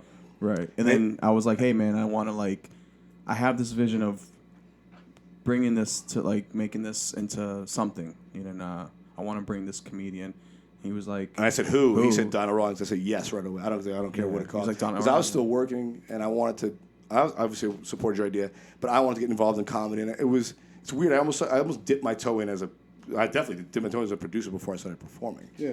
Because I couldn't perform because I was not here and working too much, but I could bring good comedy to Boston, so I supported his idea, which Yeah, I of 100%. yeah. Not only that too, is like I also like when he wanted to, help me produce a show, which is Rainey's a big extension of that. I also wanted to also show him because he loved. First thing, the reason why I fuck with Rainey is because he loves comedy first. Yeah. You know what I'm saying? He really loves comedy, and he loves it for the right reasons. You know what I'm saying? Like you said, in music business, there's people that do fucking music, and Right. they don't really, they're just doing it, but they're not really doing it for the right reasons. You know, so. And then so when we went to producing side, I was like, okay, I was like, Randy, there's like another side to this, like that I think you also would be great at. That's right up your alley at Yeah. the same time. You know what I mean? So And then for months, he was trying to get me to go on stage. I'm like, so then for months he's like, not he's like, and he'd be like, yo, man, I think I want to do this, man. I was like, yo, fucking do it. Like, just go up and do it. But being Randy how he is, like, he very like he'd go against it. He'd How long you been doing comedy stand up? Like getting on 6 stage? years. Is he good? No, I want to. Cause I never heard his comedy. So, like, honestly, from your, because that's the only way people get better is you have to look like, is he good or not good? Is he good? Well, Like, do you laugh for where he's at, he's good for where he's at. In terms of like the time that he's been doing. Forget the where he's at shit. Is he good or is he not good? Like this forget. The Oh, what do you mean, in-between. like killing? What do you mean? No, I'm saying, is he good? Like, do you laugh when he's on stage? I do. Right. You know, Yes. So, yeah, I do. Chase just trashing me on the podcast. Is there any more beer in that fridge? I laugh. Are we switching over to the fucking Yeah, hard stuff? and then no, it's not about trashing, but it's like, yo, right. you gotta fucking. Your friends and the people around you are the only people that are going to be honest with you about it. It's like, that's how you get better. but I think Randy's the first. I think what Chase would say is let me say this. I think Randy's is very. Tito's and some Red Bull. So. Oh yeah, he's gonna get fired up. Open that fridge up. Got the little light on the fridge. This Kettle One. Kettle One and grab one of those Red Bulls. If you don't mind grabbing a cup from the bathroom, so I can mix that bad boy. Thank you, brother. Yeah, like one of the very good things about Randy in terms of when it comes to his comedy, he's very aware. He's very honest. He's like very honest with himself with his comedy. Yeah. In terms of with other comics who start I'm out, not happy with my comedy. Yeah, 'Cause I'm not where I want to be yet. You know what I'm saying? So yeah, but this thing is like like you're just starting, so you're not gonna be good. Of course. You know what I mean? Like you're not gonna you're gonna bomb almost 90% of the time. But that 10% of the time when he does do well is fucking really good. still bombing 90% You know? of the time. No, I'm saying when you first start out, you know what I mean? I thought I was doing better. Oh yeah. Fuck. Still, I thought I was doing better than that. You're 90% of the time. Like, trust me, you'll know when you're fucking. Oh, I've said yeah. You'll know. The audience. Like Is honestly, he the raw- audience is he tells raw you. with his shit, like arrogantly raw, because Well, he's definitely not. He's not fucking. He's not fucking Jim Gaffigan. You know what I mean? Like Right. or like he's like. It's honest material, and that's It's honest. It's like truth to Yeah, power. that's what I'm. You said it the best. Honest material, that's what I'm trying to- Chase's criticism is always either one or two. The criticism I get from Chase is always one of two things. It's either he literally helps me with the lines to soften up a bit, so that people could swallow the tough pill I'm delivering, or he tells me you're being too soft. Say it. Say don't.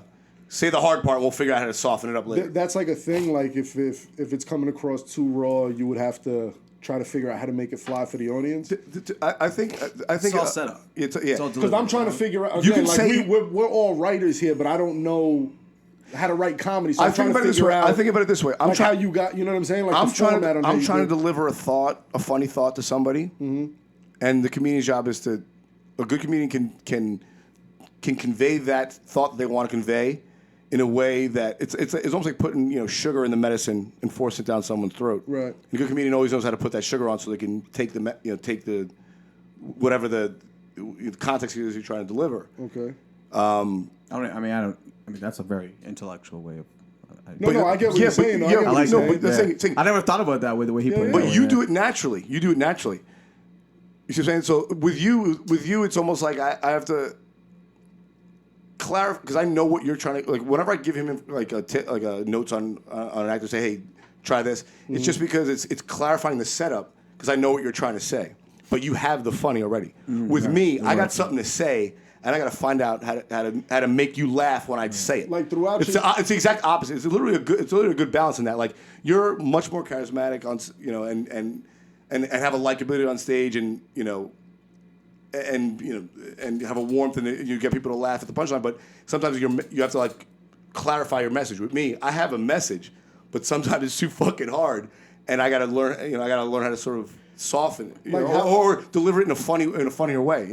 How would either use like if something's going on through your day to day, how would you like add a note to your phone to remember something for later? Because I notice sometimes with me, like I'll think of a line or something like that, and like, what's a situation that you would do that? I mean, my process of writing is a little bit like there really isn't any.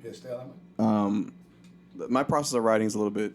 Randy writes down stuff a lot more than I do. Like, because like you said, I think he just explained it. Like, he's more like organized, and he likes to see it. You know what I mean? I'm not organized. Yeah, I'm more structured. What's the word? Structured. Yeah. With me, I'm more like Randy. I'll be honest with you, bro. Sometimes like I won't write anything, and I'll just fucking think of something. He won't know like what's funny until I'm like, Chase, that's the funniest shit. I'll just go up like 5 minutes before I'm going up, and if something's like, I'll just go up and just like perform it. Well, I've seen you host your benefit last time, and that wasn't no written shit, right? You just go up there and freestyle. Just freestyle. Yeah, like you're good at that. I could see you're a natural at that because I even told you that night, like we had a couple drinks, we were good, but. Reflecting on it now, you were good that night. Like that shit was fucking dope. He has a charisma with the crowd that like you just had like a natural thing on stage where you were comfortable and people were laughing and you didn't take too like that whole process. You could tell you've done it before. Yeah. You know what I'm saying? When you're fucking doing it for fucking like a long time. Yeah, but that's also how he is as a person too. Yeah. Yeah, it kind of matches. Yeah, that's a good. You're very personable. You have good understanding of people. With me, obviously, I have a little bit more, a little more animus with people. So it's not like I'm not going to be gentle with you right away. So I got to learn how to soften up. The perfect way to describe his perfect way. I would describe him like if he were to like, not the level. Wait, hold on, cut you off. The perfect way to describe you is Chase being late to the podcast today, but then strolling in with fucking ball shorts and still killing another 15 to go smoke a bogey with me. Like, yo. Let's go downstairs and have, what I'm trying to say? Like, but it still worked. You know what I'm trying to say? Like, we still got up here. We still do the podcast. Like, it just still, you just have that. The work is always going to get done. That easygoing flow with you. You know what I'm saying? And so I guess that's part the of same the reason why shit. we named the shit Ready, Set, Blow, because I pop off and he fucking straightens me out. All right, hold on. I mean, it's not 3 episodes go by before I pop off on something. Chase like, yo, calm down, motherfucker. That's another thing I wanted to know. Again, I'm a fan of the show. Ready, Set, Blow. Where did that come from? What's the name? What is... We heard. I don't know what it's about. I'm trying to figure it out. Well, we had another name for it, which I forgot. We were going to name it. We were going to name something. Some shit. Shit. And then we were just at his house. We were high watching. We just taped because we did like 10 or 12 just test episodes where we just talked for an hour and a half, just getting our legs under us.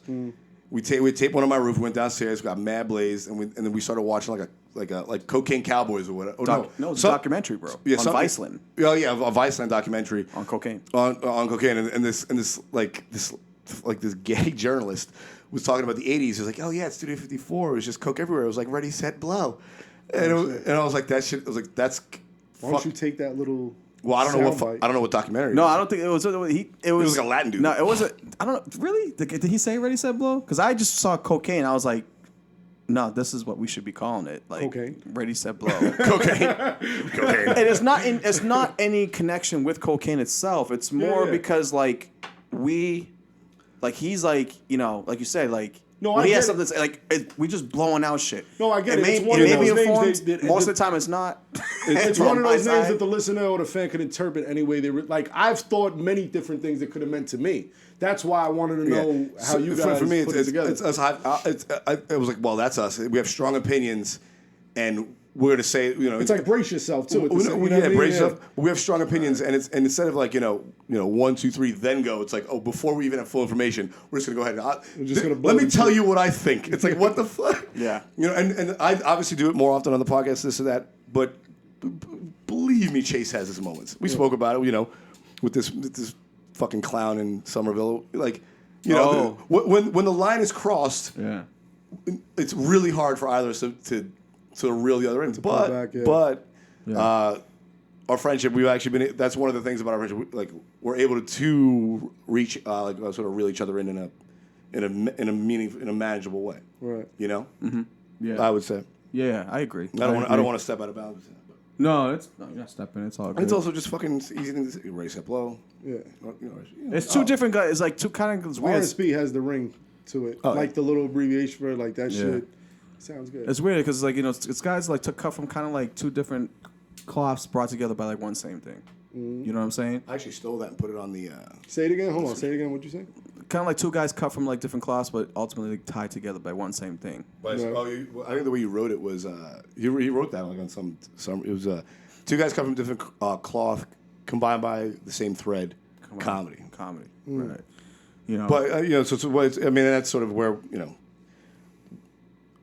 we almost use comedy to sort of easily express the values that we, like I said, the underlying beliefs that we have in terms of and honesty. most of them are for the most part similar. Right. You know what I mean? Well, that's why Chase always asks other comedians who inspired you coming up, who the guys you watch, and if somebody's like, fucking X, Gallagher, Gallagher, he's like, when all I right, see all right, Randy, you're fucking like- dead to me, get out of my face. It's the same thing with music. Like I said, I mentioned Doom earlier. There's certain people that I've came across that they're like, So, my girl with Big I'm L. a Doom fan. And I'm just like, automatically, I know that's just, we're going to be friends forever.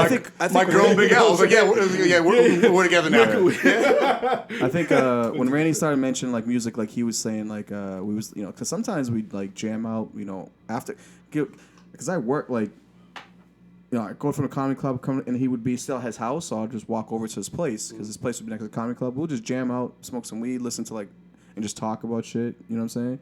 And then later as I started to got to know him a little bit more, and he wanted to do comedy a little more seriously. He was thinking about it. I was like, all right, this is the type of person not only do I want to have be friends with, you know what I mean, and be around, because you don't understand. A lot of people don't understand. Comedy is a very lonely game. Yeah. You know what I'm saying? Yeah. I didn't have for a long time. I didn't have someone to roll with to shows. Because when you get into comedy, it's you kind of you're doing it. You do it not intentionally, but it's just the way how it is. Right. It's a night thing, and then. Especially if you're doing it for the right reasons. Well, the reasons, not to be part of a club, but to do good comedy. Yeah, it's a very lonely thing, and it's you don't really have a lot of friends at first, and it's you're trying to get as much stage time as you can. Going to high school as a freshman, motherfuckers like, who's this new? Especially, and I'm sure being black in Boston, no one will say it, but I'm sure it's a fucking cross to bear in comedy. I wasn't even getting down. I don't know where you're going. I was talking about something else. I don't know. Just go shit with the racist. I fucking try to go all podcasts without saying race shit. We did a minute 12. but he, yeah. I mean, it's Black History Month, so he fucking did that for me. Trying to do it for you, brother. I know you saw Black Panther. Yeah, I know. We didn't talk about that yet. Your brother looks like a Black Panther. He's all fucking dressed in black. That's for sure. He matches. He's just like a black guy. His sneakers always match his hat. Yeah. You know what I'm saying? He like I said, he doesn't wear outfits like white I like how he's guys. wearing the fucking the silver sneakers instead of black, just to fucking show off. break it up a little bit? Yeah, break it up. I know what he's trying to do. He knows what's up. Yeah. Outfit architecture. Well, that's what I was saying before, Jesse. I was like, yo, black guys wear outfits. The best a white guy can do is a get up. Like that communion suit with the pleated pants with the cuff and shit. Yeah. Yo, you should put that in your act, son. That shit's... I've said it before. But yeah, so it's I guess they're pretty much to kind of That's how small this hotel room is, by the way. That just got picked up on the mics. Oh, that's fine. Yeah, that was Well, the flush by the way, that It's all was right. no that Keeping it natural. actually more importantly, that was a strong piss. Yeah, he was fucking drinking Yeah, you got. brews up here. I could tell. Oh, I'm about to burst. Sorry. he might have some girth just by the sound of the piss. Girth. Yo, shout out to my girl listening, Eliza. I love you. So, so pretty much what I was trying to say is That's what you get for free plane tickets. before Randy said the racist shit. What I was trying to say is as I got to get to know him more, then I got to understand his love for comedy more. I was more willing to be all right, I want to help him get to another level of it. You know what I'm saying? He's I want to saw I don't the- want to be like. I'm not saying like I'm a mentor because I'm not fucking. You know what I mean? But there are some things I You're know like a big about this brother. business. No, Yeah, you're like my, there's you're things like my I comedy wanna big share, brother, you know what I mean? and that he saw that I wanted to do a kind of comedy that he respected, and that I wanted to do it the right way. Yeah. And he was like, "All right, well, I'll help you with, try what make always bugged me not out make some of with, the like- missteps I made With coming like up." the Yeah, comedy culture exactly, thing yeah. is like I've always Exactly. like a thing with comedy that I realized that it was kind of bugging me out was like, you could come in as a comic, you could be funny with it, but they're like, oh, you only been doing this for 2 years, like fuck out of here, like you know what I mean? Come back tomorrow but like my whole thing, like if you're fucking, I don't give a fuck if you've been doing this for 2 days. Like if you're funny, you're funny. Is that not like a thing?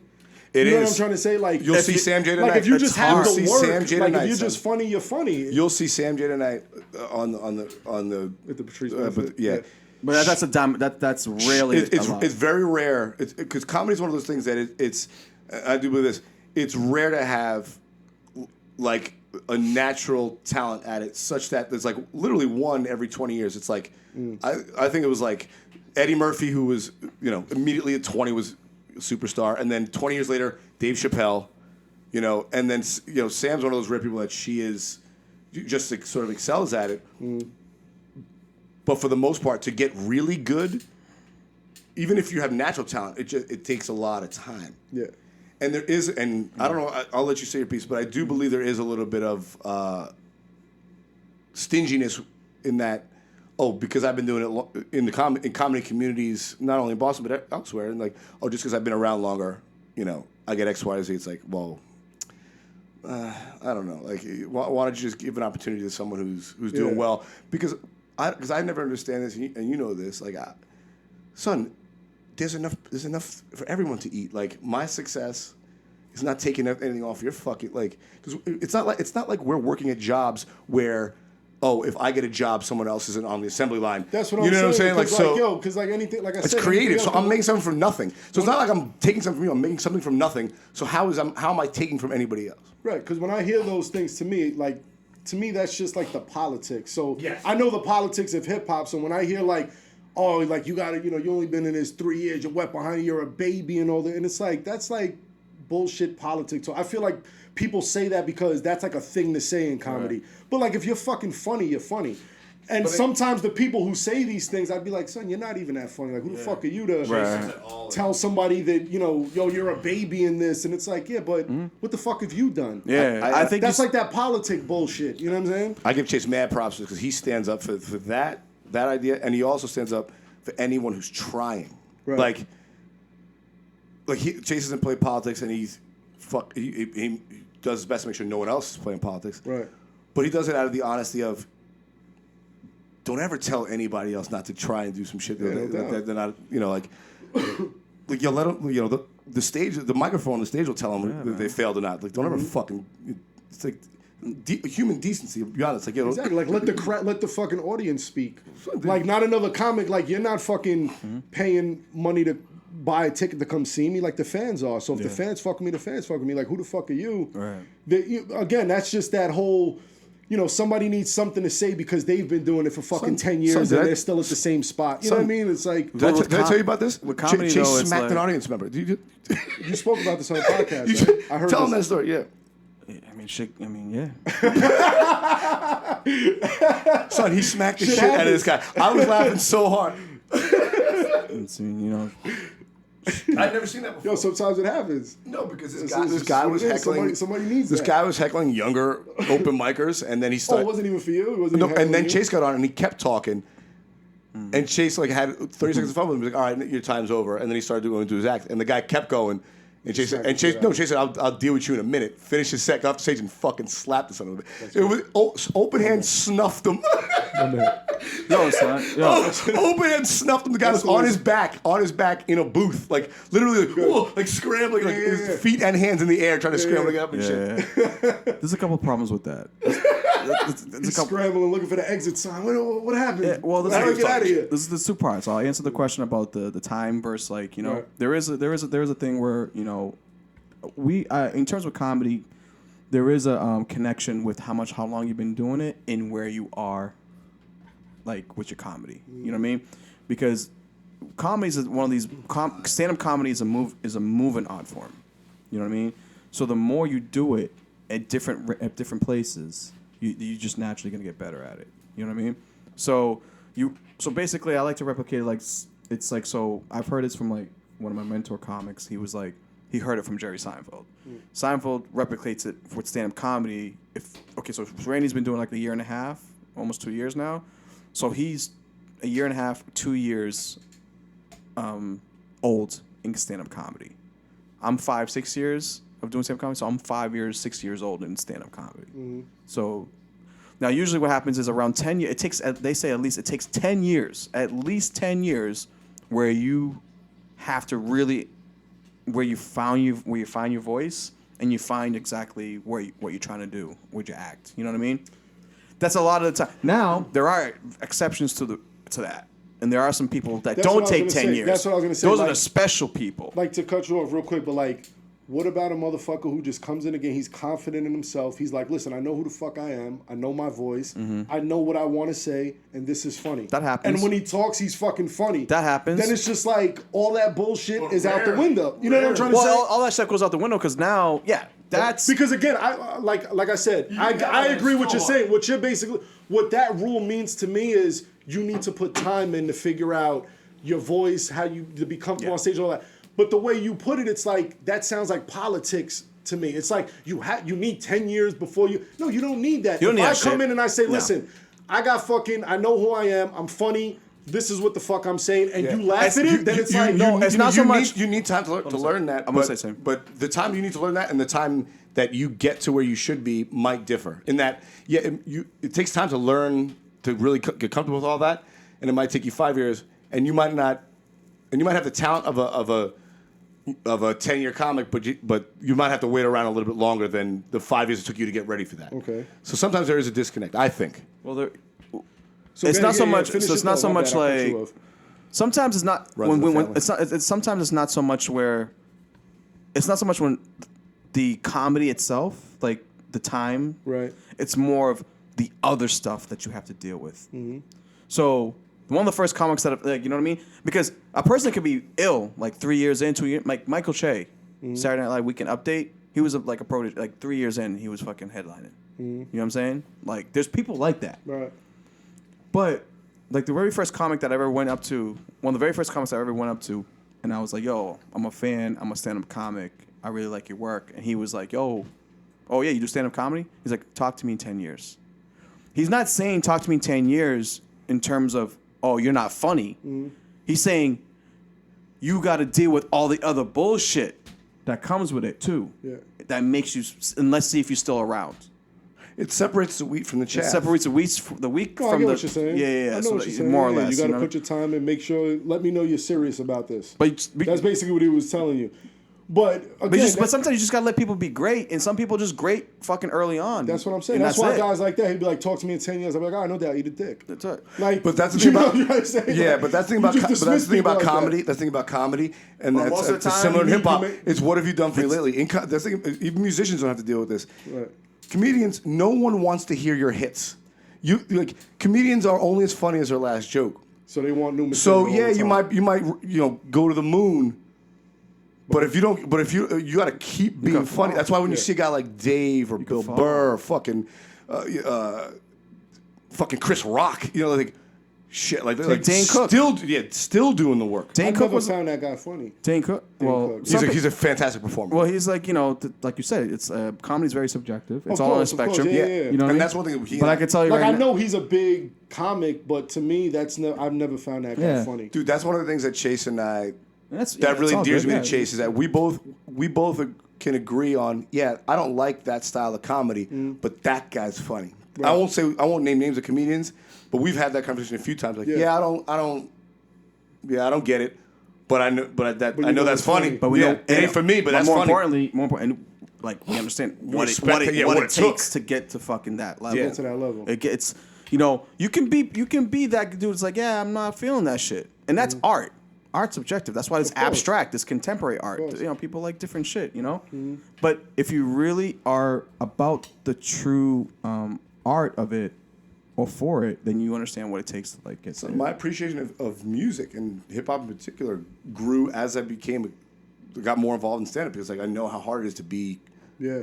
to fucking create something from nothing. It's like, Jesus. Exactly. It's like, yo, I'm just writing words. Like, at least I know that. Like, I couldn't even fucking imagine it. Like, So how to I'm saying, like, you're start making a sitting- beat. You're sitting in a silent room and you're figuring out, how do I get this room moving? How From do I get thin air, dude, character in from there? How do thin you- air. How do I get feeling to this quiet room? Yeah. How do you get It's people the same to like thing. you It's the same thing. in 10 seconds? Well, that Yeah. that's comedy, right? Yeah. That's how you sum up comedy. How do you get people to fucking? How do you get someone to like you in 10 seconds? Yeah. Every 12 seconds. There's no one more judged than a stand-up comedian because we're judged every 12 seconds. Yeah. Once I You- say, like you're saying, it goes back your to last your joke. You always last funny is your joke. last motherfucking You know joke. what I'm They saying? will You're turn good on as your- you in a dime, kid. You're as good as your last special. You're as good as your last fucking movie. You're as good as your last. You know what I'm saying? That dude on the last episode you guys had, he was the Glowacki. guy who opened up. Yeah. That dude was funny. I remember his set. Remember I told you that night too? I was trying to remember when I heard course the he was episode. I was funny. like, is that the same fucking guy? I didn't realize. Yeah, it was that. But when Son. I seen the picture, I was like, that's the same guy. It is, yeah. He was funny. He's a Son, funny dude. I will say, I think I'm not bombing 90% of the time, but I won't brag on my comedy, but Like I will. 85. But what I will stand behind is my taste, and Chase is the same way. How long do you think you can't bomb? knock any lineup we put together? You can't knock the quality of it. Or- I'll say that. right, It's like, yeah, definitely. That guy, Brian has always been funny, but I saw him like, oh, he's fucking. The guy's on another level right now. I'm like, that guy's gonna be a fucking national It's actor before weird you with know it. comedy because, like, I know, like, You know they what I'm say saying? some funny You know what I'm shit saying? Like- in real life, but that's what I'm saying. I don't know how it transitions on stage. That's That's why what I I'm. asked, That's what I'm learning how to do. Yeah, no, we gotta go. We gotta wrap this up. It's Yeah. 6:17. We've had a good one. It's an hour and a half. But you I bomb like 80% of the time. you have to get like, better. I bomb 85, 80. Like, cause you know, I probably have the difference between a professional comedian and a comedian is when if you do 10 comedy 10 times, if you're just starting out, you're probably gonna do good 3 out of the 10 sets. If you're a professional comedian, you have to be good every time, or 9 out of 10 times, and you leave one night where you're a little bit off. That's the difference. And to You don't get think- better, don't- you have to bomb. don't You have to think try. certain- You have to don't think bomb. certain comics get laughs because of their stature or where they're Hell at, yeah. right? Hell Absolutely. yeah. It's just like a lot of artists that I know that are they terrible, but they get passes because they're like, oh, Absolutely. it's Jay-Z. There who is did that the song. too. There it's is like, that but too. Jay-Z's Jay-Z, There's but he that. makes bad songs sometimes. That's why. too. That's why like guys. some people. That's why. You know what I'm saying? That's why guys like Bill Burr or Chappelle, when he was gone for 13 years, would do drop-in sets when no one knows where they were going to be Have there you- to try and not allow fans to get in, so they can get an honest reaction. Well, from you the said audience. ask- you said passes though, right? Let me say Did again? you say like they get passes like because No, laughs. I'm saying Oh. how many comedians get laughs not because they're funny, but because of their stature, or, you know, where they are in Oh, the a game. lot, a lot. Let me ask you real quick, Jay. I know we got to wrap up. How do you feel about the Faison Love comments recently about Chappelle? What did hear he those say? Comments? Faison said that Faison Love, you know Faison Love, right? Yeah, he's stand-up comedian. It's been all those like big time movies Big back in Worm. the the, days. the big fat, worm. the big fat worm. Yeah. Big worm, big perm. So basically, he pretty much, I'll say it short. He pretty much was kind of like shitting on Chappelle, saying that he's who's made him, the king of comedy, and he was saying that he was saying white people ushered his position into the fucking game, and if it wasn't for white people, Dave Chappelle wouldn't have this, where he's at. And it was just a lot of fucking hating to me, if you ask me. Like, Yeah. you can't Faison Love. I don't know where he's at with stand-up comedy these days, or what he's doing, whatever. But you can't take away from the work. Dave Chappelle has a body of work, so you could have all these opinions. Say, oh, it's like the people who say, oh, the Illuminati got it. He joined the Illuminati. That's why he's around. Everybody has an excuse for a lack of what they're not doing. Hey, yo, Chase. Well, he Chase, said this. Chase, whoa. If you thought we weren't family before, I think you know we are now. Jesse just asked a question and then answered his own. You know what I'm saying? Like, He just did my move on my podcast. He just took my shit on our podcast and just told us both to shut the fuck up because I got something to say. well, the difference with He got us, son. the difference between how he said it and how you said it is I like how he said it. I gave you a little more time to answer right before I jumped in. He gave you 2 words, whereas I would just be like, "Let me tell you." Because I get amped up. I'm like, because I watched the interview. Ready, I know set, Chase, blow. the reason why I didn't ask him because I figured Chase watched The Breakfast. I watched watch The Breakfast Club. everything, yeah. Me too. So I watched the shit. I'm like, this guy's like a sick hater. Like, why are you hating on Dave Chappelle? And he just had all these wrong things. Like, once you start bringing race and all these things into it, it's like it's not that serious. It's either you're funny or you're not. Well, the facts are the facts, Dave right? Chappelle's funny. Dave Chappelle's funny. He's one of the funniest comedians in the world, probably Ever. Probably, He's top 5 ever, top, easily. yeah. Now, okay, is there some type of truth that Faison Love is saying about how the white people or non-black people cater to his comedy? Yes.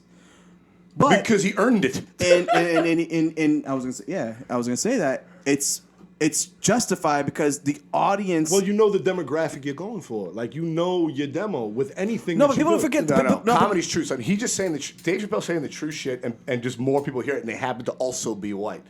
It just, In my opinion. listen, people forget like. Well, he's trying to say also from where Dave came from. He's like, he grew up around these white guys. He came from, the suburbs and all of this. So this is why these people follow him. It's Dave like- was doing fucking But Def if you- Comedy my Jam whole thing is at this, though. 17. My whole thing is this. That could all be well and true, but if he wasn't funny, nobody wouldn't would be give his a fault, fuck. yeah. He'd disappear. That's what it comes down to. Like, he's funny, and he has the catalog. He made Half Baked. Half Baked's still a classic to this day.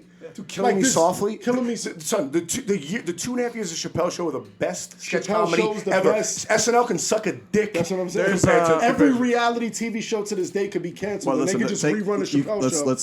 Let's edit that. That's Sorry. I'm making it. I love you, Sam. I got some shit in the works, man. I'm trying to. I'm trying to. Lauren, I'm talking historically. I'm talking historically, not currently. Lauren, don't mind Randy. I'm trying to. It wasn't. I said that. It wasn't. I said that. I keep respond back to my email about my pitch.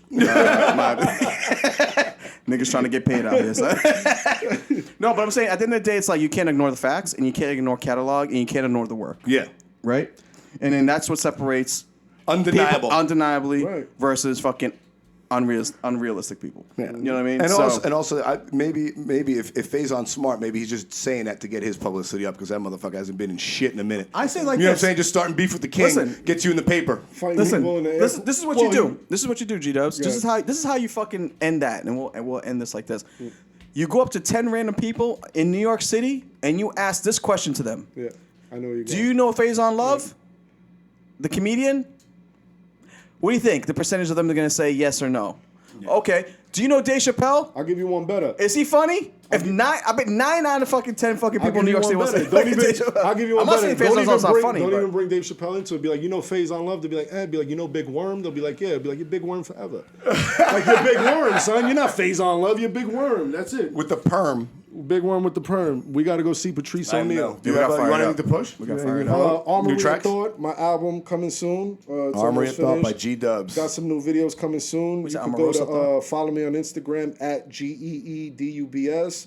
Go to gdubs.com for the whole catalogs, YouTube, Google, all that good shit. If you like our music for the show, you're gonna love his shit. It's way, way better. Ah, man, I still listen to your track. They're still on my starred playlist. They just pop up at a random party I'll have. Nice. When Randy told me about you, bro, at first, he was like, yo, my brother does music. And I was like, all right. I get this shit all day, You dog. thought I was Mac Miller? You know what I'm saying? That's what you thought, right? Keep it Because real. like, yo, bro, You Vanilla Ice, son. You Vanilla Ice. yo, I get this shit all day. Cats tell me to do music. Cat, you know, I know my yeah. brother does it. I know this dude. Like, yo, I know dudes too. Like, you know what I'm saying? I could get dudes to music too. You know what I'm saying? But when he's like, nah, like you'll fuck with my brother because Some he Wu-Tang understands shit it. is what I said. I was like, He some understands. Wu-Tang Like shit. he's like us. You know what I'm saying?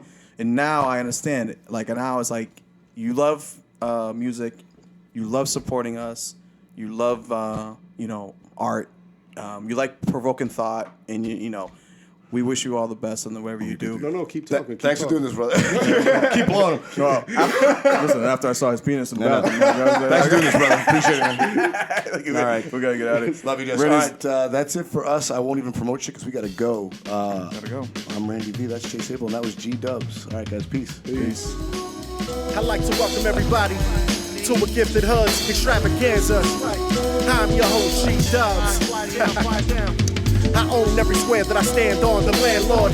No handouts, so hand dogs handle myself. Ask for nothing, I'm demanding myself. As far as frontin', how'd you handle the males? Concerned for the mental health of these rappers. Sluck them off one by one with a rhyme that I lost and I found in a book of matches. Classic like Air Max 1s and Gore-Tex jackets. Your status won't allow you to retain the fabric.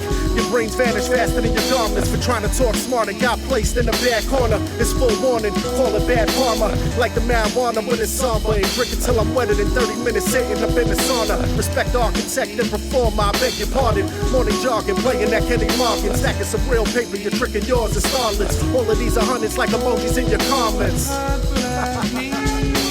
Meanwhile, I get broke, we all need to be honest. A distant star racing through space toward an inevitable collision with this planet.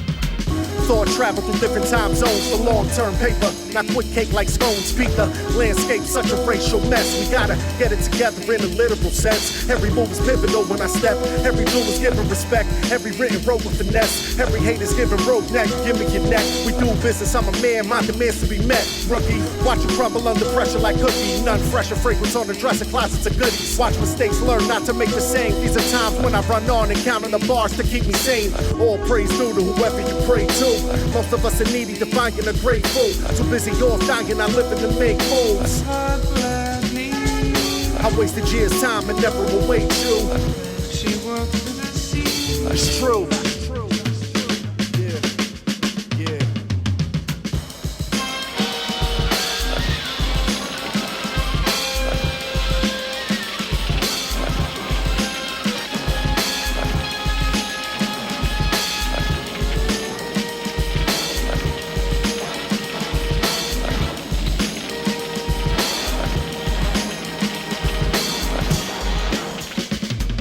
If you wait until the danger is visible to the naked eye, it will be too late to escape.